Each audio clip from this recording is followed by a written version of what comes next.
Hello everyone, আমি মোহাম্মদ ফারহান হোসেন। তো আজকে থেকে আমি কম্পাইলার ডিজাইনের উপর একটি কমপ্লিট ভিডিও সিরিজ তৈরি করার চেষ্টা করব, যেখান থেকে আপনারা কম্পাইলার ডিজাইনের উপরে নেসেসারি যে টপিকসগুলো আছে আশা করি সবগুলো ইনশাল্লাহ পেয়ে যাবেন। তো চলুন শুরু করা যাক। তো কম্পাইলার বলতে আসলে কী বোঝায়, এখানে লেখা আছে দেখুন, the compiler is a software that converts a program written in high level language to a low level language. তার মানে কম্পাইলার কি? কম্পাইলার হচ্ছে একটা সফটওয়্যার বা program that converts a program written in high level language to a low level language. তার মানে compiler কি করে, যে হাই লেভেল ল্যাঙ্গুয়েজকে লো লেভেল ল্যাঙ্গুয়েজে কনভার্ট করে। ঠিক আছে, সো কম্পাইলার হচ্ছে একটা সফটওয়্যার যে কিনা হাই লেভেল ল্যাঙ্গুয়েজকে লো লেভেল ল্যাঙ্গুয়েজে কনভার্ট করে। ওকে, সো আপনারা যদি নিচের এই ডায়াগ্রামটা দেখেন, যে এখানে দেখতে পাচ্ছেন কম্পাইলার যে কিনা ইনপুট হিসাবে নিচ্ছে হাই লেভেল ল্যাঙ্গুয়েজকে এবং আউটপুট হিসাবে কি জেনারেট করতেছে, লো লেভেল ল্যাঙ্গুয়েজ। ওকে, সো হাই লেভেল ল্যাঙ্গুয়েজকে আপনার সোর্স কোডও বলা হয়, আর লো লেভেল ল্যাঙ্গুয়েজকে হচ্ছে আপনার মেশিন কোডও বলা হয়।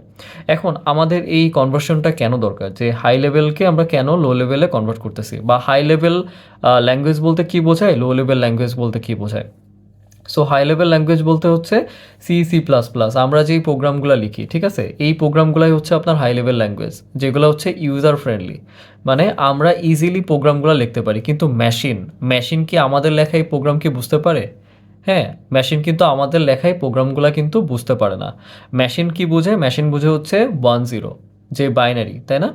এখন আমরা কি তাহলে হচ্ছে মেশিন কোডে কি কোনো, মানে মেশিন ল্যাঙ্গুয়েজে কি কোনো কিছু লিখতে পারতাম না? মানে লো লেভেল ল্যাঙ্গুয়েজে কি আমরা কি প্রোগ্রাম লিখতে পারতাম না? অবশ্যই লিখতে পারতাম, বাট সেটা কিন্তু অনেক বেশি কমপ্লেক্স হইতো, ইউজার ফ্রেন্ডলি হইতো না। ওকে, সো ইউজার ফ্রেন্ডলি করার জন্য, মানে ইউজার ফ্রেন্ডলি যদি হিসাবে যদি চিন্তা করি, তাহলে হাই লেভেল ল্যাঙ্গুয়েজটাই হচ্ছে আমরা প্রেফার করি। মানে হাই লেভেল ল্যাঙ্গুয়েজে হচ্ছে আমরা প্রোগ্রাম করি এবং আমরা কি করি, এক্সিকিউট করি, তাই না? কিন্তু আসলে আমাদের লেখা ওই ল্যাঙ্গুয়েজকে কম্পাইলার কনভার্ট করে সেটাকে মেশিনকে বোঝানোর জন্য ওটা লো লেভেল ল্যাঙ্গুয়েজে কনভার্ট করে ফেলে। লো লেভেল ল্যাঙ্গুয়েজকে বলা হয় হচ্ছে আপনার মেশিন কোড। সো এখানে যদি আমি লিখি মেশিন কোড, ওকে, সো এটা যদি আমাদের সোর্স কোড হয়, কম্পাইলার কি করে, সোর্স কোডকে মেশিন কোডে রূপান্তর করে ফেলে। ওকে, কিসের জন্যে? মেশিনকে আন্ডারস্ট্যান্ড করার জন্যে। ওকে, আচ্ছা, তো এই ক্ষেত্রে দেখেন, আমরা যখন কোনো প্রোগ্রাম লিখি সেই প্রোগ্রামে কিন্তু এরর থাকে, তাই না? সো আপনার প্রোগ্রামে যদি কোনো এরর থাকে, কম্পাইলার কিন্তু সেই এরর ফাইন্ড আউট করবে। ওকে, সেই এরর ফাইন্ড আউট করে আপনার যেই প্রসেসটা ওখানেই কিন্তু স্টপ করে দিবে, রাইট, মানে এক্সিকিউশনটা। সো সেই ক্ষেত্রে আমাদের প্রোগ্রামে যদি কোনো এরর থাকে, তাহলে সেটাও কিন্তু কম্পাইল করে কে? কম্পাইলার। ওকে, আর তো এই জন্য এখানে লেখা আছে দেখুন, কম্পাইলেশন এরর। ওকে, আচ্ছা আচ্ছা, তো এই কম্পাইলারের মেজর দুইটা ফেজ আছে। ওকে, সো একটা ফেজের নাম হচ্ছে আপনার অ্যানালাইসিস, আরেকটা ফেজের নাম হচ্ছে সিনথেসিস। ওকে, সো আমরা যে কম্পাইলার নিয়ে আলোচনা করতেছি, এই কম্পাইলারের দুইটা মেজর ফেজ রয়েছে, একটা হচ্ছে অ্যানালাইসিস, একটা হচ্ছে সিনথেসিস। সো আমরা যদি এই কম্পাইলার, উপরে এই কম্পাইলারটাকে যদি একটু ব্রেক করি, হ্যাঁ, তাহলে দেখুন নিচে আরেকটা ডায়াগ্রাম দেখতে পাচ্ছেন, যে অ্যানালাইসিস ফেজ এবং হচ্ছে সিনথেসিস ফেজ। সো একটা সোর্স কোড যখন মেশিন কোডে রূপান্তর হয়, তখন এই কম্পাইলারের মধ্যে এই দুইটা ফেজ দিয়ে ওরা হচ্ছে অতিক্রম করে, এবং এই দুইটা ফেজের মধ্যেও বেশ কিছু পার্ট রয়েছে, যেটা হচ্ছে আমরা কম্পাইলারের ফেজগুলো নিয়ে যখন আলোচনা করব তখন ওর বিস্তারিত আলোচনা করব।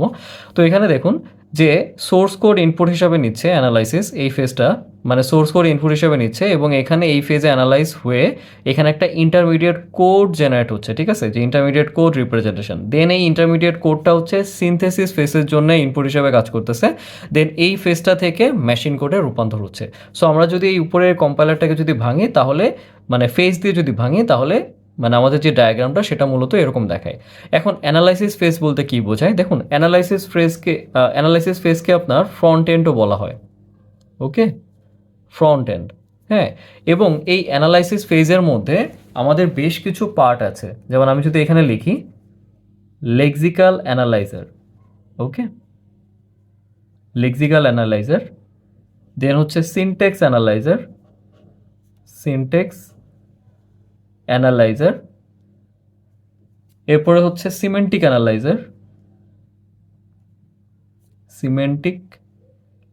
অ্যানালাইজার, দেন হচ্ছে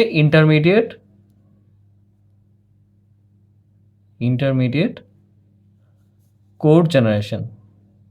ওকে, সো অ্যানালাইসিস ফেজের মধ্যে এই পার্টগুলো আছে, হ্যাঁ।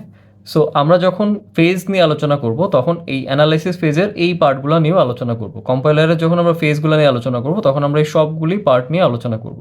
সিমিলারলি সিনথেসিস যে ফেজটা আছে এটাকে বলা হচ্ছে আপনার ব্যাক এন্ড। ওকে, এটাকে বলা হচ্ছে ব্যাক এন্ড। এই সিনথেসিস ফেজের মধ্যে হচ্ছে আমাদের দুইটা পার্ট আছে, একটা হচ্ছে কোড অপটিমাইজার,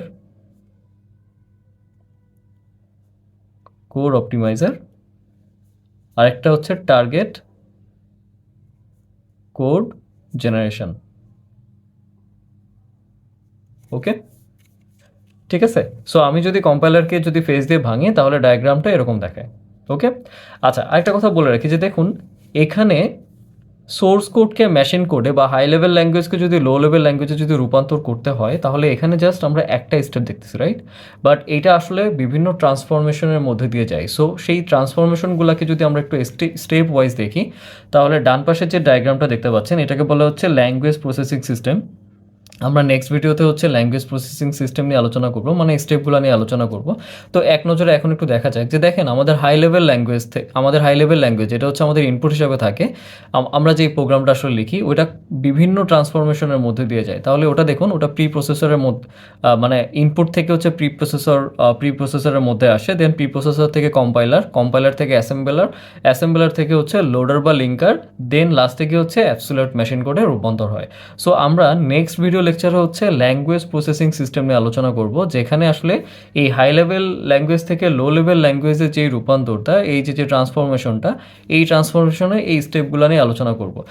যদিও হচ্ছে আমাদের প্রধানত হচ্ছে মেইনলি জানার যে বিষয়টা সেটা হচ্ছে কম্পাইলার নিয়ে, বাট আমাদের এই ট্রান্সফরমেশনের যে স্টেপগুলো এইগুলো নিয়েও আমাদের আইডিয়া থাকতে হবে যে আসলে ট্রান্সফরমেশনের মধ্যে দিয়ে আসলে কোন কোন স্টেপ দিয়ে পার হয়। নর্মালি হচ্ছে আমরা এই কম্পাইলারকে ব্রেকডাউন করব, বাট আমাদেরকে বাকিগুলো একটু জানা দরকার, যেহেতু হচ্ছে এই কনভার্সনটা, এই রূপান্তরটা আসলে কিভাবে হয়, কোন কোন স্টেপে আসলে কিভাবে কি হয়, এইটাও কিন্তু আমাদের জানার প্রয়োজন রয়েছে। ওকে, সো আশা করি আপনারা সবাই কম্পাইলার সম্পর্কে বুঝেছেন। এরপর যদি আপনাদের কোনো প্রবলেম থেকে থাকে আপনারা আমাকে মেইল করতে পারেন, আমি অবশ্যই মেইল ব্যাক করার চেষ্টা করব। ধন্যবাদ সবাইকে।